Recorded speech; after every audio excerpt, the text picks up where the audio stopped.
Faminhum dzalimun li nafsihi, di antara mereka ada yang zalim terhadap diri mereka sendiri. Apa itu zalim? Zalim itu menempatkan sesuatu tidak pada tempatnya. Orang sudah dipilih sebagai penghafal Quran, tapi dia tidak menempatkan diri sebagai penghafal Quran. Dia menghafal Quran, tapi tutur katanya bukan seperti penghafal Quran. Dia menghafal Quran, tapi sikap perilakunya bukan seperti penghafal Quran. Dia penghafal Quran, tapi dia pacaran, dia meninggalkan sholat, dia maksiat, dia terang-terangan melakukan maksiat. Ya, itulah orang-orang yang zalim. Dia tidak mensyukuri. Sudah dipilih sama Allah Subhanahu Wa Taala, tiba-tiba dia menzalimi dirinya sendiri.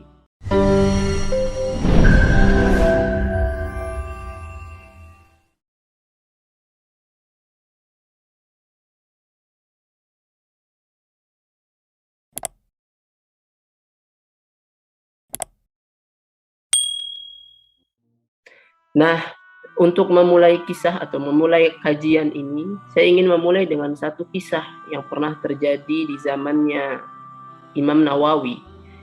Ketika itu beliau rahimahullah ketika mengisi sebuah kajian atau sebuah taklim, ya, sebuah ceramah kalau bahasa kita, tiba-tiba beliau menangis terseduh-seduh sampai tidak bisa melanjutkan kalimat-kalimatnya.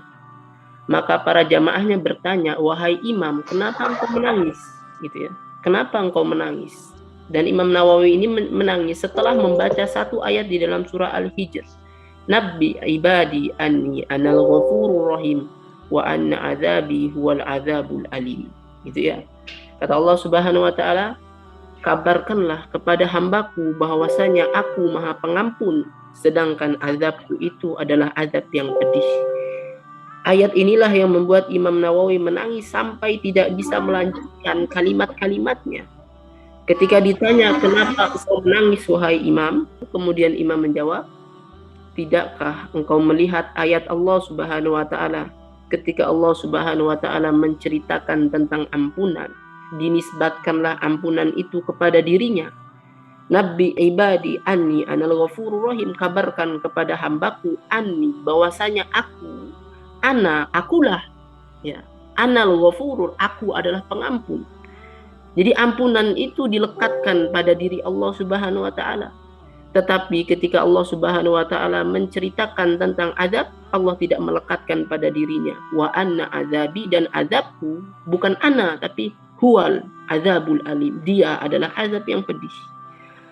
Artinya Allah Subhanahu wa taala sangat ingin mengampuni seluruh dosa kita, karena Allah menyebut dirinya aku pengampun, tapi Allah tidak menyebut dirinya aku pengazab, aku pemberi azab. Tidak.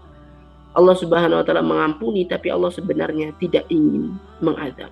Ini adalah ayat yang sangat indah yang bisa dipahami oleh orang-orang yang benar-benar memahami Al-Qur'an. Kita semua pendosa, tetapi Allah bilang aku pemaaf.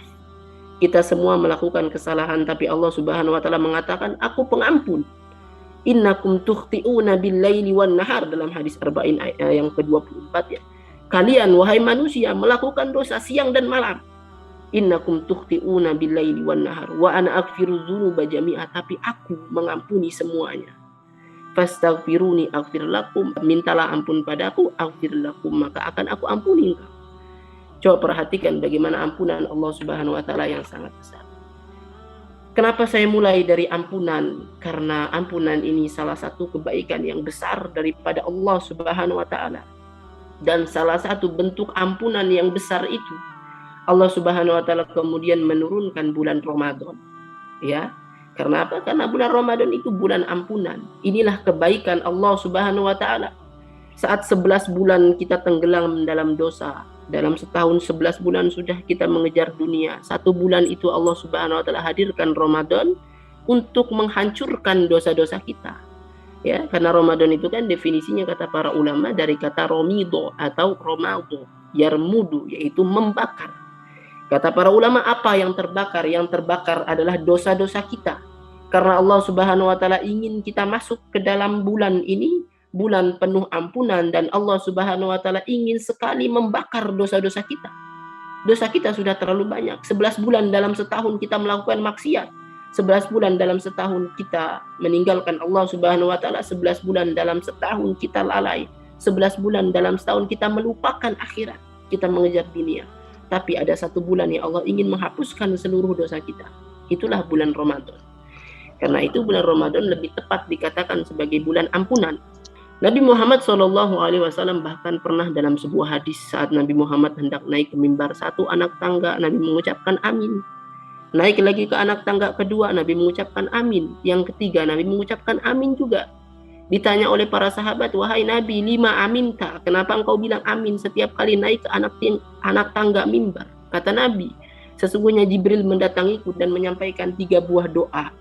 Ya, coba perhatikan 1 doa dari Jibril yang diaminkan oleh Nabi. Salah satunya adalah roghima anfu mri'in, atau dalam redaksi lain roghima anfu rajulin adraka Ramadan falam yughfar lahu.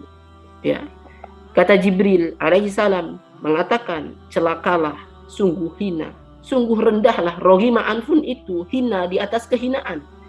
Karena ini lambang. Dalam tradisi Arab itu roghima itu debu, anfun itu artinya hidung. Ini lambang kehinaan di atas kehinaan, yaitu ketika kepala seseorang ditanahkan sampai hidungnya menyentuh tanah. Ini simbol dari kehinaan.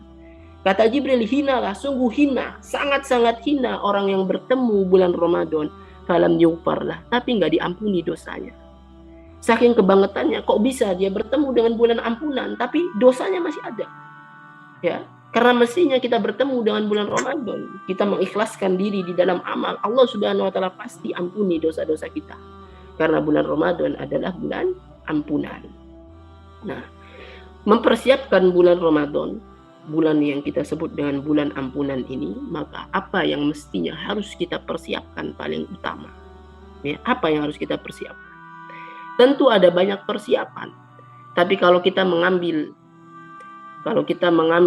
kode atau kalau kita mengambil faidah dari surah Al-Baqarah ayat 185 kalau saya tidak salah, Allah Subhanahu wa taala mengabarkan bahwa ternyata Ramadan itu sangat erat kaitannya dengan Al-Qur'an. Karena itu saat Allah Subhanahu wa taala memperkenalkan bulan Ramadan di dalam Al-Qur'an, hal pertama yang Allah Subhanahu wa taala ingin sampaikan kepada kita adalah Syahrul Ramadan alladzi unzila fihi al-Qur'an. Bulan Ramadan itu bulan yang di dalamnya turun Al-Qur'an. Itulah kalimat yang Allah Subhanahu wa taala ingin kita tahu pertama kali. Bahwa bulan Ramadan itu adalah bulan yang di dalamnya turun Al-Qur'an. Ya.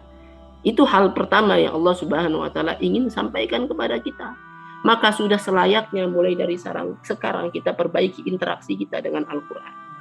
Ya, kita perbaiki interaksi kita dengan Al-Qur'an. Kita persiapkan bulan Ramadan dengan mempersiapkan Al-Qur'an, karena sesungguhnya bulan Ramadan itu adalah bulan Al-Qur'an. Ya. Bulan Ramadan itu bulan ampunan yang Allah Subhanahu wa taala ingin kita memaksimalkan ibadah. Salah satunya ibadah besarnya adalah interaksi kita dengan Al-Qur'an. Imam Syafi'i yang biasa setiap hari menamatkan Al-Qur'an 30 juz dalam Ramadan, beliau menamatkan sampai 60 kali.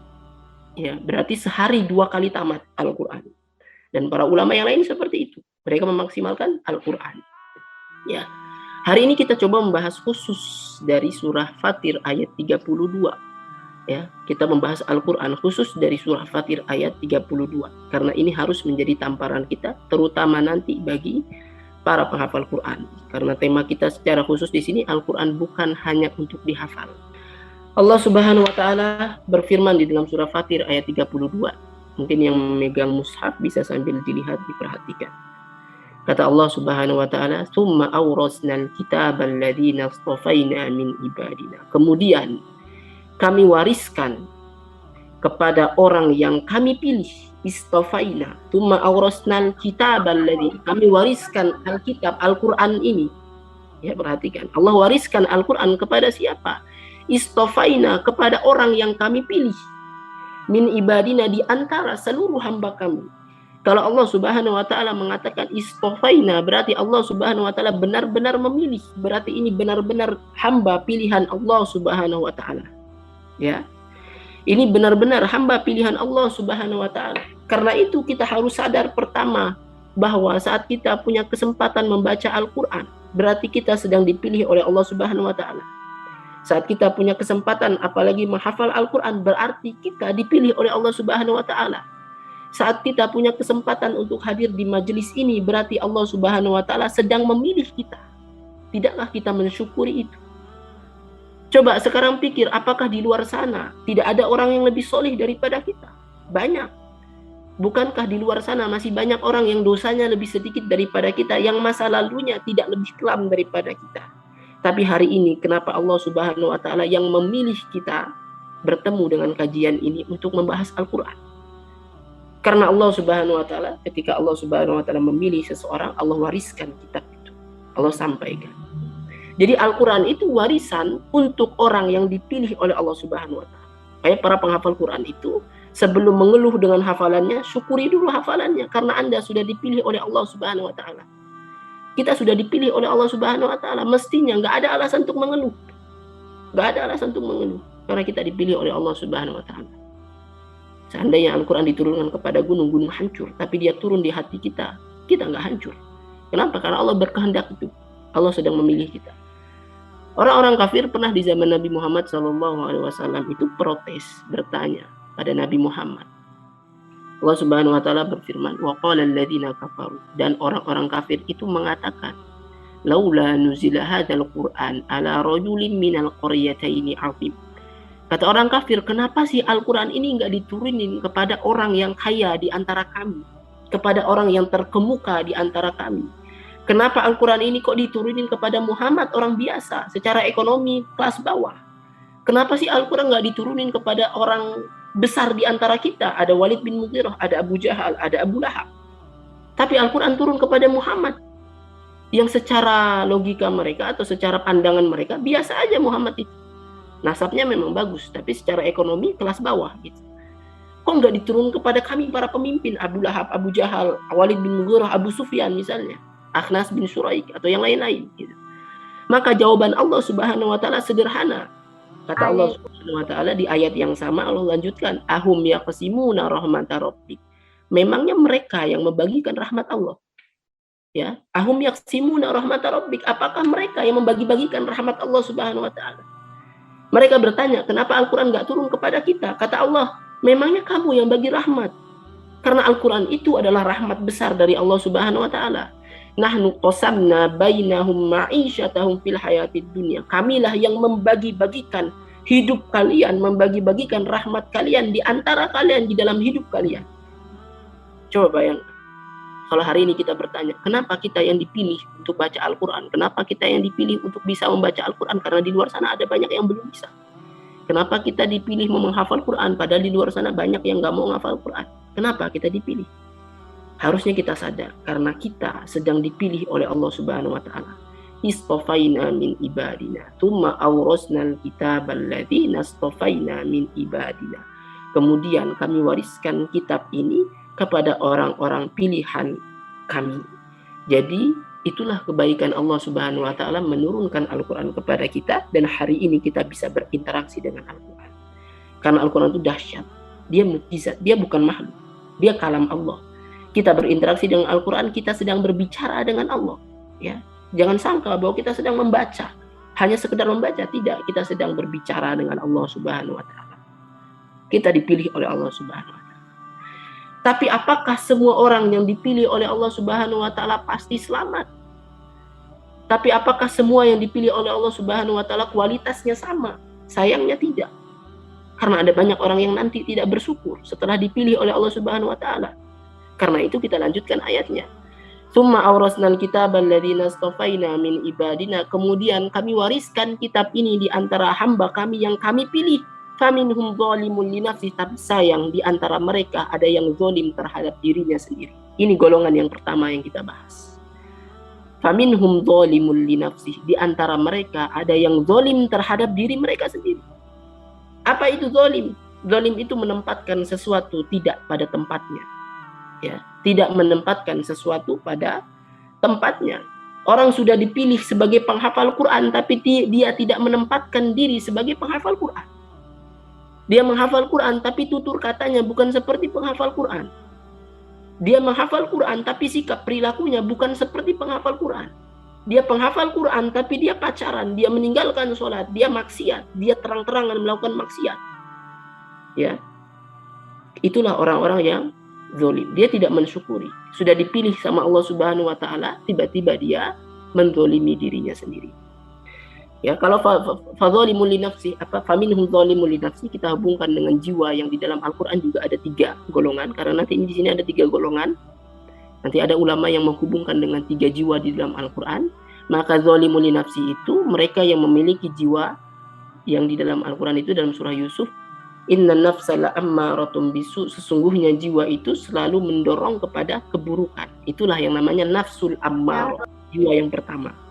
Jiwa yang levelnya paling hina atau paling rendah, yaitu jiwa yang selalu mendorong kepada nafsu, kepada hawa nafsu. Ya, dia penghafal Quran kadang-kadang, tapi dia melupakan Al-Quran di dalam hidupnya. Dia mau murojaah menjaga hafalannya, tapi nafsunya lebih kuat, hawa nafsunya lebih kuat menguasai hidupnya. Mau murojaah terasa ngantuk, dia dahulukan ngantuk. Mau murojaah tapi malas, dia dahulukan malas.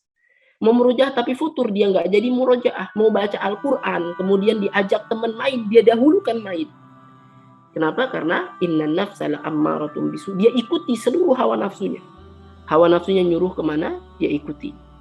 Ya, makanya yang pertama, jangan sampai kita menjadi penghafal Quran, tetapi zolimul li nafsi, zolim terhadap diri sendiri. Makanya judulnya, Al-Quran itu bukan sekedar dihafal, bukan sekedar disalin. Kalau sekedar menyalin Al-Quran itu mudah, ya, itu mudah. Bukan sekedar disalin, tapi Al-Quran harus diinstalkan ke dalam hidup kita sehingga dia menjadi sistem di dalam hidup kita. Bukan hanya kita hafal Quran secara ingatan di dalam otak kita, tapi seluruh aspek kehidupan kita Qurani, perkataan kita Qurani, kalimat-kalimat yang keluar Qurani, perilakunya Qurani, tutur katanya, semuanya Qurani, ibadahnya Qurani, semuanya Qurani. Karena Al-Quran bukan hanya dihafal. Karena terus terang, ya, terus terang saja bahwa tujuan Al-Quran itu diturunkan bukan untuk dihafal.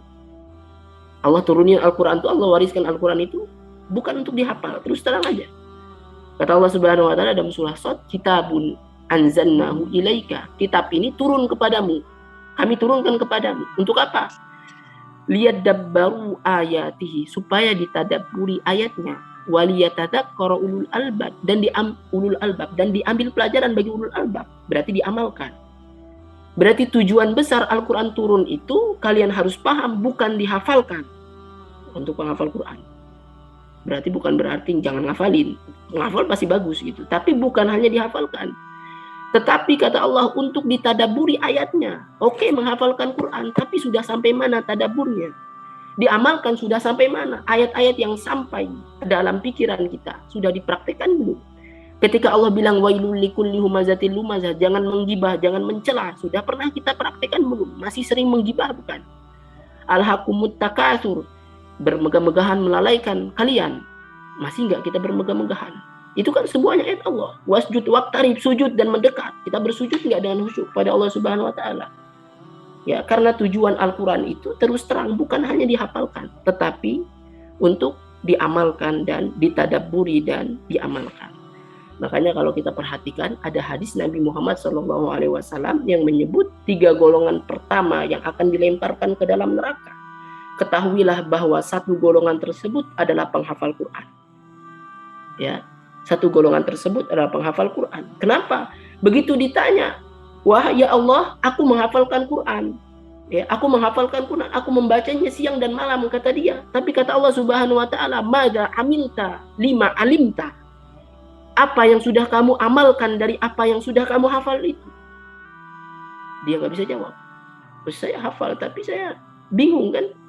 Akhirnya apa? Allah Subhanahu wa taala lemparkan dia ke dalam neraka. Yang paling besar sebenarnya alasannya karena dia tidak ikhlas kepada Allah Subhanahu wa taala. Tapi salah satu ciri tidak ikhlas itu dia nggak mau ngamalin Al-Quran. Ya, ciri tidak ikhlas. Kalau orang ikhlas itu dia lebih mempedulikan atau dia fokus pada bagaimana Al-Quran itu bisa menjadi panduan di dalam hidup atau praktek yang bisa dia lakukan di dalam hidup. Ya, jadi ingat bahwa 1 golongan dari 3 golongan yang pertama kali dilemparkan ke dalam neraka itu adalah penghafal Quran. Kita berdoa, ya Allah, semoga kita semua di sini yang hadir diberi keikhlasan supaya bukan kita termasuk dalam golongan tersebut. Ya. Makanya di dalam surah Al-Maidah itu jelas banget kata Allah Subhanahu wa taala mengatakan, "Qul ya ahlal kitab, wahai ahlal kitab."